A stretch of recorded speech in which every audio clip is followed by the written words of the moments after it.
Hello and welcome to Network. My name is Pumelele Zondi with your technology and social media news. It's SABC Network on Facebook, Twitter and Instagram. News Network at sabc.co.za on email. This week, our Twitter poll is asking you where you watch most of your series. This as you found out that people have been mostly Googling Netflix shows such as Squid Game and also Bridgerton have been their most Googled shows for the year 2021. Results of that are coming up later in the program. Firstly, here's what's coming up tonight. As more online shopping platforms are popping up, we find out about how they and you, the customer, can make sure that you are secure when you do your shopping online. And in our conversation, we chat about remittances that are sent across borders on the African continent. As we're coming out of the 16 days of activism against women and children abuse, a new app has been launched and it's been endorsed by the Zulu King. This is because South Africa is dealing with the scourge every single day of the year. South Africans joined the world in commemorating 16 days of activism against gender-based violence. The campaign aims to raise awareness about violence against women and children. However, since the outbreak of COVID-19, reports have shown that violence against women and girls, particularly domestic violence, has intensified. This has called for innovative communication channels to reach the most vulnerable. For survivors, building a case and collecting evidence is complex. But an app developer has created a tool that secretly documents evidence to help victims escape abuse when it happens. Iris is revolutionary. It's the first of its kind on Earth. And I know that because we've got an international patent on it.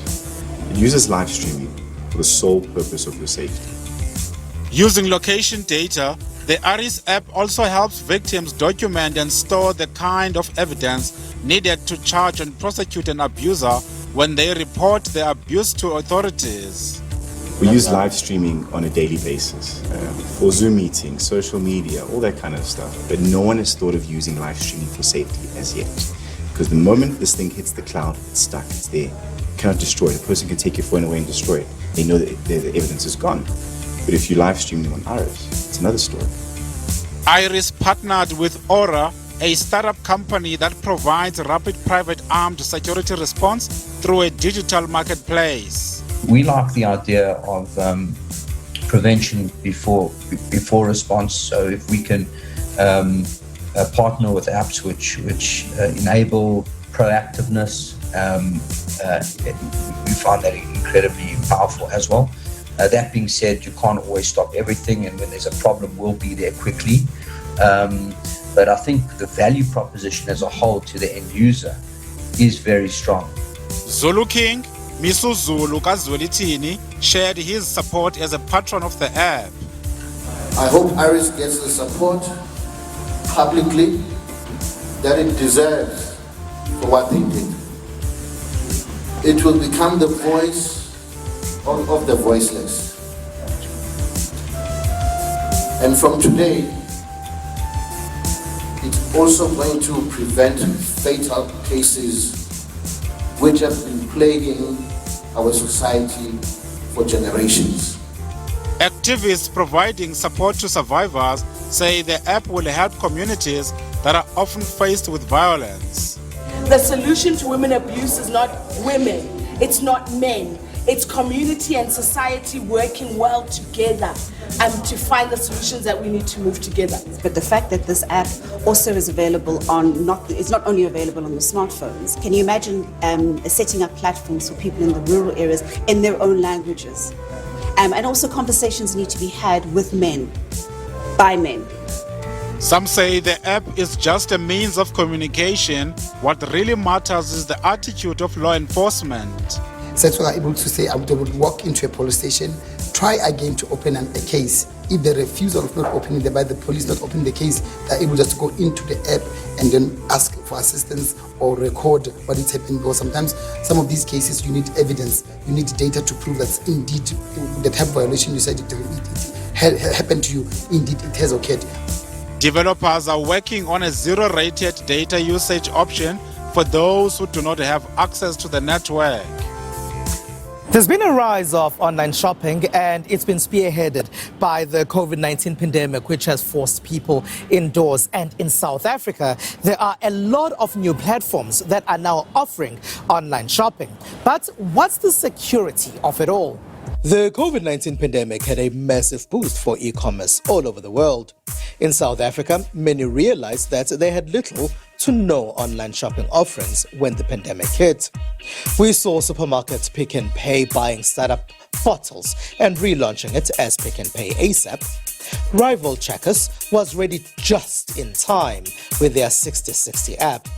A survey conducted by Visa says 64% of South Africans who shop online started doing so during the pandemic. Even though millions of South Africans live in townships, many did not have options to have home deliveries for a long time. Sieza Delivery says that's where they can help in Gauteng townships. We found a niche market where I can locate drivers and create an app that will allow you to, at your door or at your home, sit and just order food and come through with everything. I mean, right now, our competitors, your Uber and your Mr. Delivery, they can't even reach to our township due to the restrictions and our ways. In South Africa, we meet Nhlagane Poshange, who's also seen an opportunity in the e-commerce space. He started an online marketplace for small and medium-sized retailers. The big challenge on that social media marketplace was trust between buyer and seller. So if I send you something, I have no confidence that you will send me my money, or the other way around.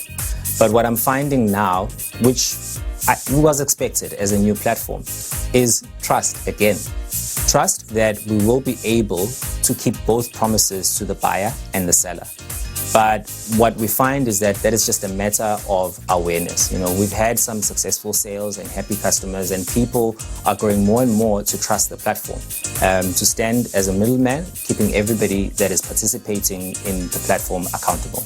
Zamani Pengu, who sells his watches online, says he's found that even though he's based in Pietermaritzburg, the majority of his clients are in much bigger cities like Johannesburg and Cape Town. Stats also show that the uptake of new tech is higher in Johannesburg. I started with online store e-commerce. So I'm using the shopping carts that is well known and is safe, which is Shopify. So everyone knows that the website that is built by Shopify, it's secured. And I'm using the payment system that is very secured, which is PayFast as well. So everything is perfect. We just make a sale and we deliver. Maybe we take like 1 to 3 working days to deliver a watch. Even though some small businesses in smaller cities trust in new tech in the e-commerce space, Shange says for his app, he's had to do less convincing work in Johannesburg than the uphill he's faced in his home city of Durban. Different cities seem to be responding differently to opportunities. And, case in point, we're finding that right now, most of the sellers on DTY Marketplace are based in Johannesburg. Not because we specifically went out and looked for sellers to sign up from Johannesburg, but just Johannesburg sellers seem to take up the opportunity a lot quicker. In Frankfurt, in the Free State, Dumi Letsaba has created an app that helps spaza shops stock up. It helps spaza shop owners by making it easy for them to buy directly from brand manufacturers, thereby lowering the cost of doing business. It brings about the efficiency of managing their inventory, in that the app comes installed with barcode scanning capabilities. In that way, spaza shop owners will at any given moment have a view of what stock they have in their store and how much their sales are performing. While the growth potential of e-commerce space in South Africa is exciting, those that get into this space need to be aware of cyber criminals that can target them or their clients. I mean, it's as an individual to make sure that you do your review, you do your background check on the seller. You ask them for references, of people that they've done business with. You check reviews online, and typically these sellers will give you some story about why they can't accept money through their bank account. So they will ask you to either e-wallet or do an instant money transfer. So those should be red flags already that you pick up, that these people are trying to make sure that they are not traceable. Because once you pay somebody cash, there's no way to trace that money in terms of linking it to a bank account, so you can take recourse. So look out for those. Also, when doing transactions online, rather use a credit card facility instead of paying cash or debit card, because it's easier for banks now to to trace back those credit card transactions and even get you your money back if it can be proven that indeed you did pay for the services you did not receive. This means the security of those that offer various online retail services needs to be tight. Users also should avoid trying to do online banking and other transactions like that on public Wi-Fi. So you can't be sitting at a restaurant somewhere using the restaurant's Wi-Fi to do your online banking, because you don't know the security measures that have been put in place on that Wi-Fi. You don't know how strong it is in terms of security, and you could find yourself being a victim to what we call a man-in-the-middle attack, where somebody can eavesdrop on your internet connection over an unsecure Wi-Fi connection. The pandemic and the increase of online activity in 2020 and 2021 saw a number of data breaches of big private companies, parastatals, and government departments. This has meant information belonging to millions of South Africans could have been compromised. As some say, data is the new oil. It becomes important for holders of that data to look after it properly. It is the SABC Network on Facebook, Twitter, and Instagram news. That's at sabc.co.za on email. After the break, we chat about platforms that allow people to send remittances across Africa's borders.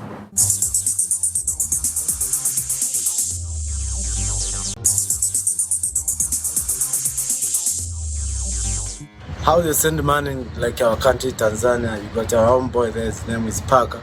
So sometimes just go there with cash, whatever amount you have. That guy's got a connection, he's got some business in Tanzania and South Africa. So the one to like to send for him money. We are using it about a transfer with a phone, you understand? So I give him a rand, and then he can send it home. Call with his brother, and then he say, okay, sharp. The guy who give me the money, this amount, and then I want to send it to this number. I must give you my number, the one you're gonna send it to them in Tanzania. Depends where the money is coming from or where you're sending the money to. Yeah, so if it's in the capital city, it's more easier because you just send it through Western Union. But if you're sending it through Western Union and you're the one who's sending, you have to have an ID, so you have to get a person who has a South African ID. There are countries where there have been more Western Union facilities than actual banks in those countries. Now, Western Union facilities would be facilities that receive money from various parts of the world. That's because those countries would largely rely on remittances that come from other parts of the world. Now, there are various methods that are digital that can assist people send remittances back home. Now, to chat to me more about this is Wiza Chakalasi, who is with Chipper, a facility that allows people to send money across borders to various countries. Hello, and thank you very much for being a part of our network, Wiza. Maybe if you can start by explaining to us how important remittances are to a lot of people in Africa. I think what's important to note is that there's a lot of intra-Africa trade that takes place that a lot of people like to categorize as informal, and I struggle to understand what is informal about it, because it is actually pretty formalized and structured, but it doesn't take place in the way that one might expect. So there's no fancy shopping malls, there's no Santon City that a lot of this trade is taking place, and it's taking place at the borders between people of different nationalities within the continent. I'm a Malawian sitting in Joburg right now, whose residence is in Kenya. And already there are like millions of people like me who have got various interests in specific pockets of the continent. And you come to realize that like no matter whether you're an individual or a business, moving money just within Africa's borders, trading from Ugandan shilling to Nigerian naira is actually quite difficult.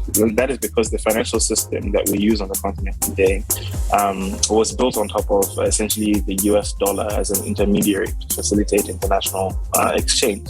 So you find that there's very little liquidity between African currency pairs. So if you're trying to convert your Zambian kwacha to your Nigerian naira, good luck finding a forex bureau who's going to accept it. They're all going to say, bring us dollars, and then we'll be able to convert them. So there's a lot of friction in the financial system, but then there's a lot of trade in the economy or the business system.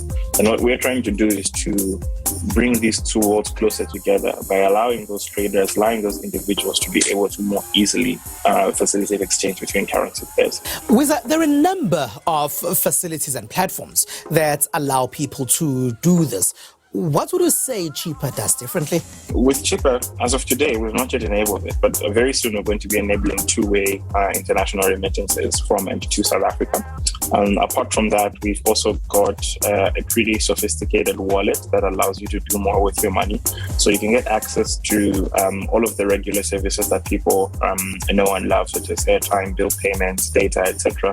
But we're also going to take that a step further and allow you to access newer types of financial services, such as cryptocurrencies, fragmented stocks, and other types of financial products. We are also offering a prepaid debit card, a virtual debit card, and then the physical cards will be rolling out soon after.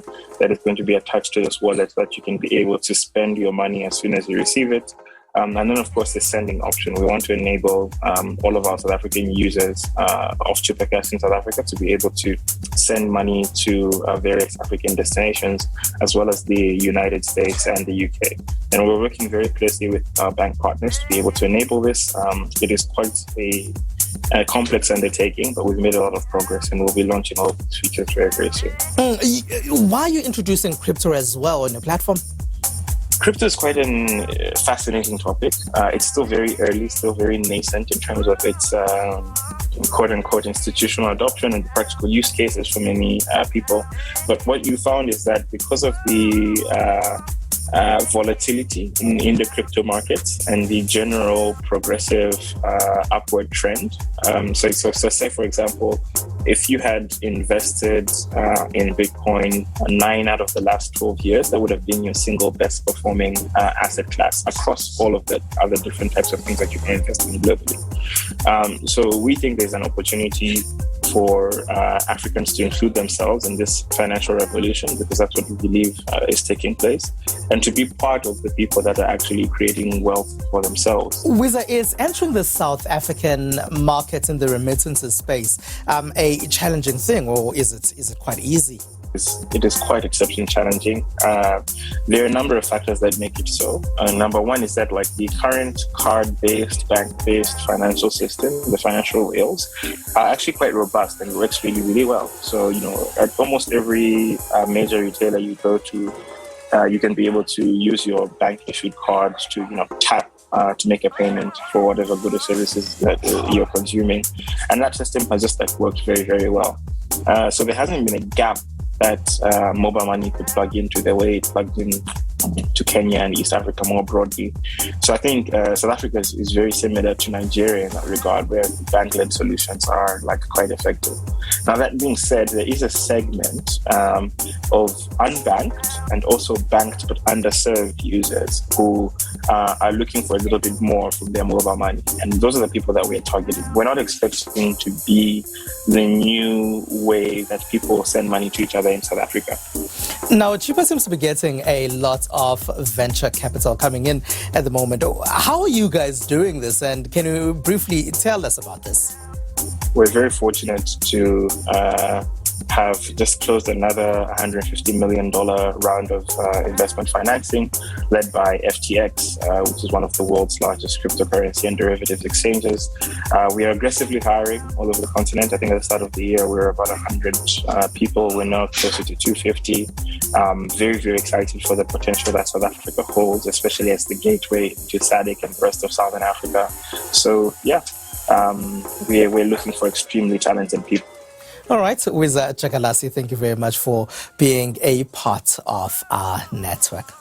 Wiza Chakalasi there is with Chippa. A lot of people will be sending money home as a result of the festive season, and also because people probably can't go home because of increasing numbers of people getting infected with COVID-19 again, especially with the Omicron variant. With that, let's take a short break.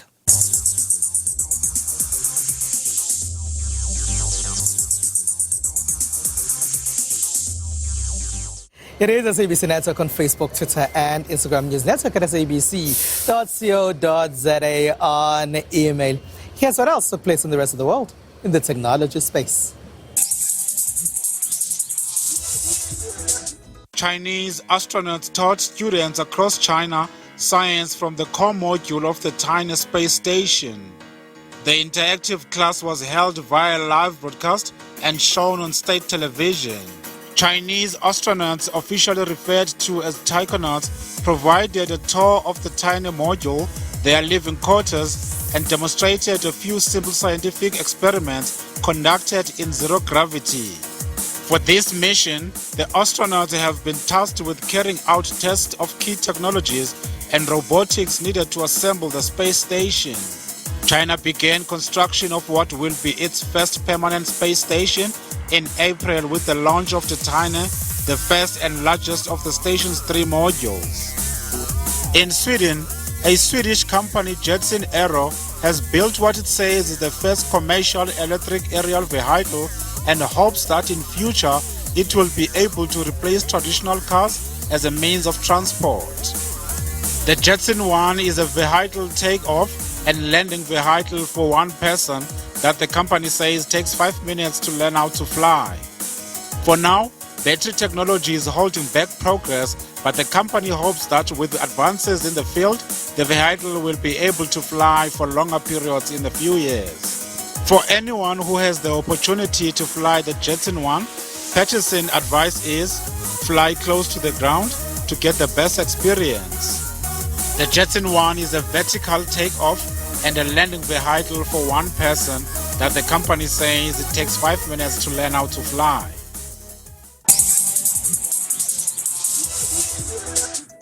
The most Google shows in the year 2021 are Netflix programs. They are Squid Games and Bridgerton. And now this week, our Twitter poll is asking you whether you still watch shows on TV or whether you've also jumped on the streaming bandwagon. 57.1% of those that responded to our poll say online streaming.